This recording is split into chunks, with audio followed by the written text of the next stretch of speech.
My best friend in the world has always turned down my Warhammer advances. To get him into the hobby with me and me out of this Warhammer friend zone, I have come up with a grand scheme. Nay, the perfect method. Guilt tripping. Hi everybody, my name is Blake Rhea, and this is Love, Death, and Dice. My best friend AJ loves clever plans and a good story. If I can paint him the best, coolest, and most badass model and make a video about it, he'll just have to play a game of Warhammer with me. You crazy son of a bitch! He is, of course, my best friend in the whole dang world. He's loud, he's funnier than any of your friends, and he will obliterate rum if you put it in front of him.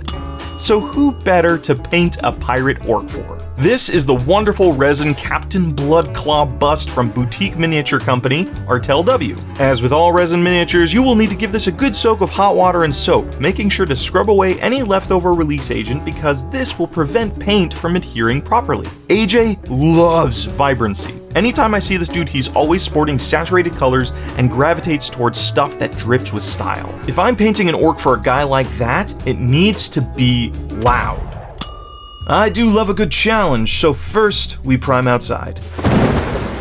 The rain had other plans, so I couldn't fill my priming step. No matter. Ooh, look at that, a clean white scar prime. Whoops, I forgot the sword. That'll get a black prime instead. Keep your eye on that handle guard though, I'll lose that later. Something I love so much about this model is how the whole pose points in the direction of his attack. He's putting his whole body and expression into it, and that direction needs to be emphasized with light and shadow. I quickly ran some tests on my finger to figure out what I wanted my shadows to be. The bulk of the model will be green and orange, so a nice Prussian Blue Ink is perfect. Once the rain settled outside, I used the face angle as my guide and sprayed this blue into the shadows of the model. The idea is that he's charging towards a light source. After my shadows were roughly in place, I came back in with white ink in certain areas to remove overspray and reinforce highlights, especially on the face and the tips of the cloak. With my light source created, I opened up my treasure trove of contrast paints and got to work. A great tip I learned from the Miniac channel is to start on the inside of the model and then work your way out. This gives you the space to work on certain areas of the model without worrying that you'll screw up surrounding details. The centermost detail is the tongue, which got a healthy splash of Flesh Terror's red. Next is the skin, which was given a heavy coat of Plaguebearer flesh, which is where my first blunder happened. The ink started mixing with the contrast and leaving pools of color, especially on the cheek. Should have varnished before this step. I wicked it up and carried on painting the body. Oh no, that arm looks terrible. Hopefully AJ doesn't look at it from this angle. Pirates would use heavy coats of oil and polish to keep leather protected from the abrasive salt water. I don't know how much water there is in space, but that's the leather look I want to emulate. To start them off, I used Wyldwood on things like the eye patch strap, the necklace cord, and the belt across his chest. This is still Love, Death, and Dice after all, and I want to fit a little bit of horror into my build. Using Magmadroth Flame, I painted the rest of the fabric areas with this bright, loud orange. My logic is that this pirate is an offshoot of the Bad Moons, so loves golden treasure, right? But rather than fighting and wasting shiny bullets, he scares away the enemy so he can just snag the loot. And what's the scariest color? Using the complicated mathematics of science and orc thinking? Orange? The contrast paint was still reactivating the ink, but I kinda like how it mixed and created a tattered look to the shadows, like grime buildup. This thing is deep in the ugly face though, and as nice as AJ is, he's honest? Maybe the next step will fix it. Using Biel-Tan green shade, I placed a thin filter over all the skin areas. I'm not trying to let it pool in the recessed areas so much as to create a rich tint. I did 2 layers of this shade on the face to up its saturation and differentiate it from the torso ever so slightly.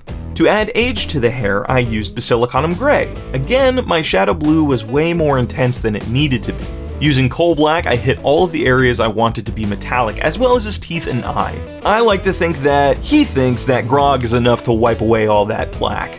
It's gross as hell, and properly orcish. I also hit the shoulder tassels with black, as well as the center stalk of the feather.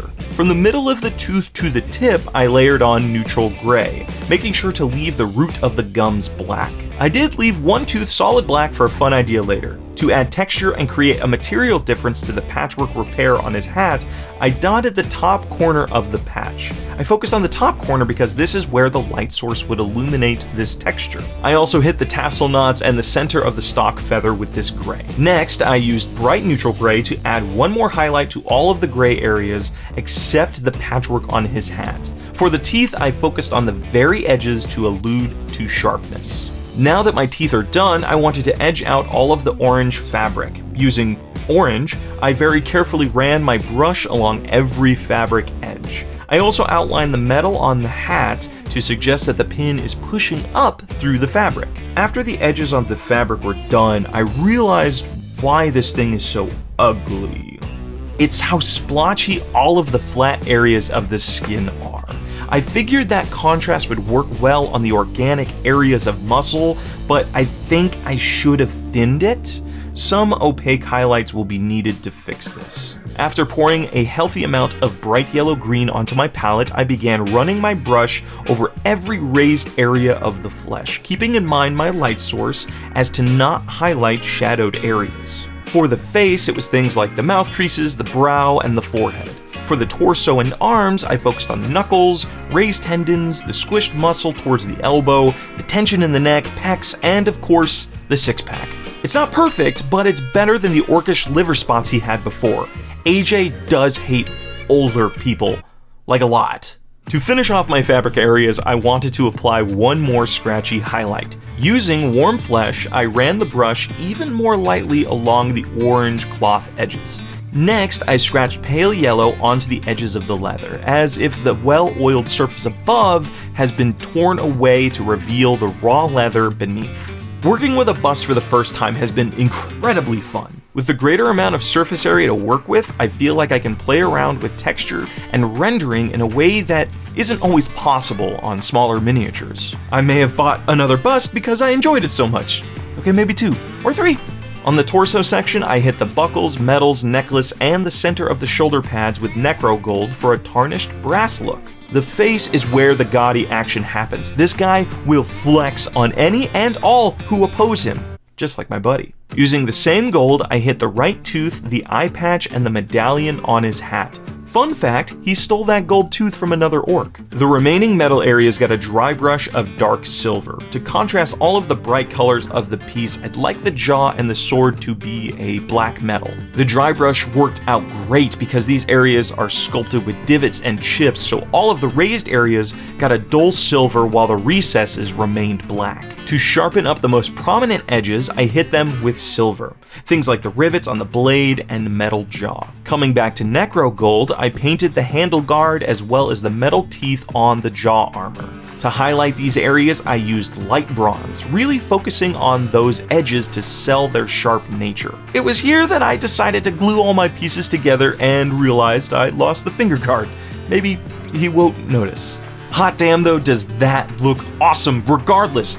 As I paint more and more, I realize the ugly phase is just a natural step in getting to a finished model. So for your projects, keep pushing. There is an awesome model on the other side of it, I promise. Speaking of ugly, this underarm needs to be fixed. Like, wow, that looks bad. I started by basing all of the area with yellow green and then shading it with Biel-Tan green, making sure to feather the paint into my upper arm colors. Once that dried, I mixed a little bit of bright yellow green into my base color and highlighted the raised muscles. This shouldn't be pure bright yellow green like all of my other highlights because this is in the shadow area of the model. Much better. Before I varnished the bust and planted it on a base, I went in with some typhus corrosion to weather some of the metal crevices. Not too much, just enough to show wear. After some matte varnish and gluing it to the base, I could finally pack it up. Using a little brown paper, some twine, my personal stamp, this trap, gift is ready. Problem though, AJ lives in San Francisco. I'm in Los Angeles. This is delicate, and shipping it probably isn't a good idea. So...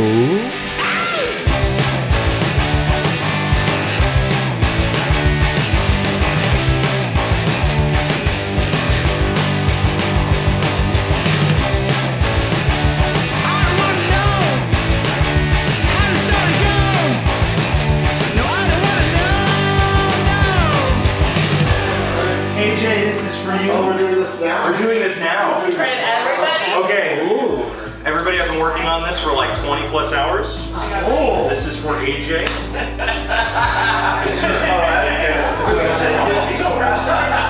Yeah, maybe. It's a puppy!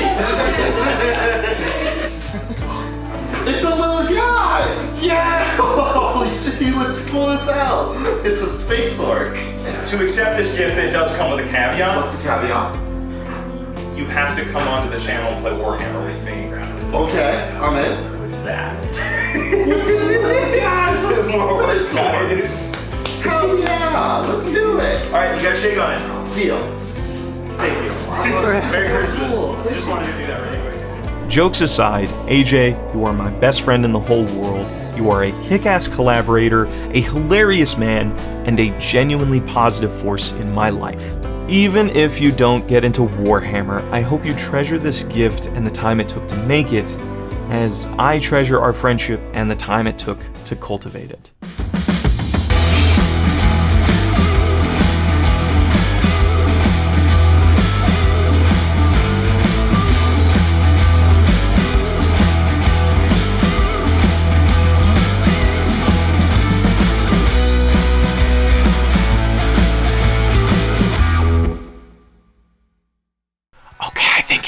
I think we got him.